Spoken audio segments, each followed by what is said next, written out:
Hi everyone! Welcome back here in my kusina at ngayon magluluto tayo ng isa sa mga paborito kong ulam, ang bistek. So if you want to see my version of this dish, just keep on watching.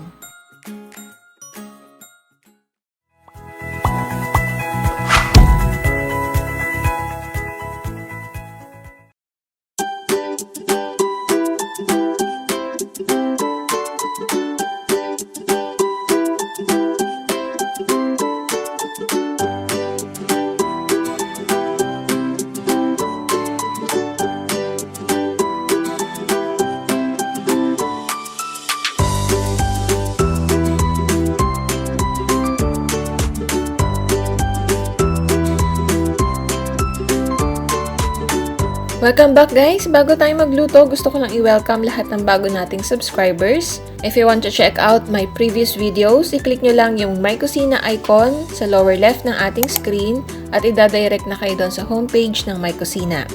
Maraming salamat ulit at ngayon naman, magluto na tayo. Unahin lang natin ihanda dito yung ating baboy. So bago tayo mag-start, maghugas tayo ng kamay. Make sure na malinis yung mga kamay natin.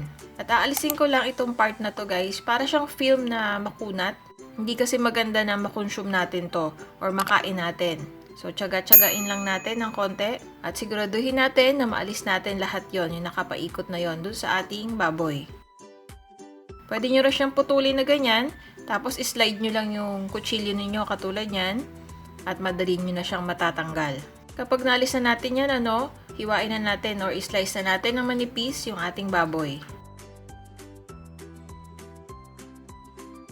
Maliliit na slices lang yung ginawa ko dito, katulad nyan. Sa paggawa nito, mag-ingat tayo para hindi tayo masugatan.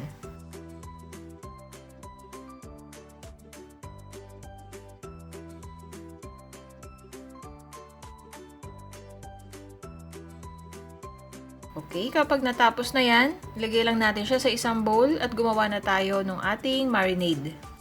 Kailangan natin dito ng kalamansi. So, gumamit ako dito ng 5 piraso ng kalamansi. So, ano nga ba? Marinade or marinate? Ang marinade, yun yung mixture na nilalagay natin dun sa ating mga karne. While yung marinate naman, yun yung process ng pagbababad natin ng ating mga karne sa isang marinade. Naglagay din ako dito ng toyo at ng asin.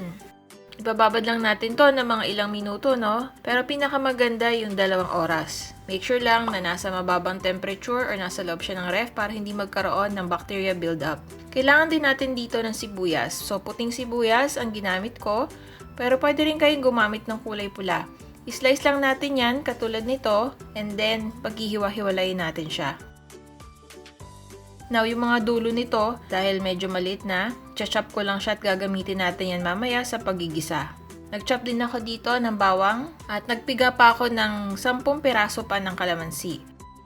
Ang gusto ko dito sa bistek ko guys, medyo maasim-asim siya, no? Kaya sa paglalagay ng kalamansi, nasa sa inyo kung gaano kadami yung gusto nyong ilagay. Ngayon naman, igisa lang natin yung ating bawang at sibuyas. At pagkatapos nyan, ilalagay ko na dito yung ating binabad na pork lomo.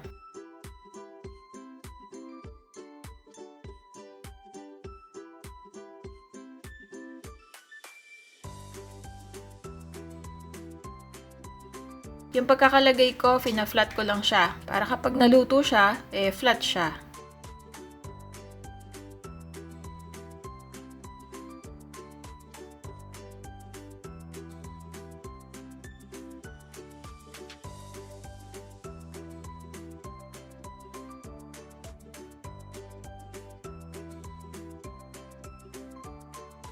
Naglagay din ako dito ng toyo.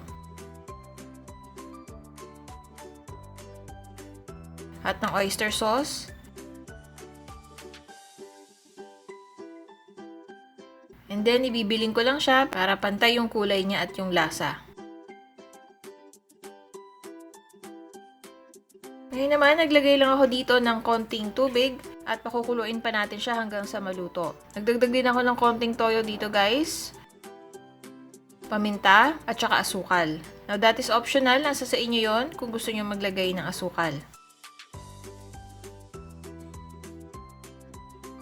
Napakabilis lang maluto ng lomo at ang ginawa ko lang dito, tinakban ko lang siyang mabuti para mabilis siyang kumulo. At kapag malapit ng maluto, ilalagay ko na yung ating kalamansi. Siguraduhin nyo lang na walang mahahalong buto dahil makakapagpapait yan ng ating sabaw.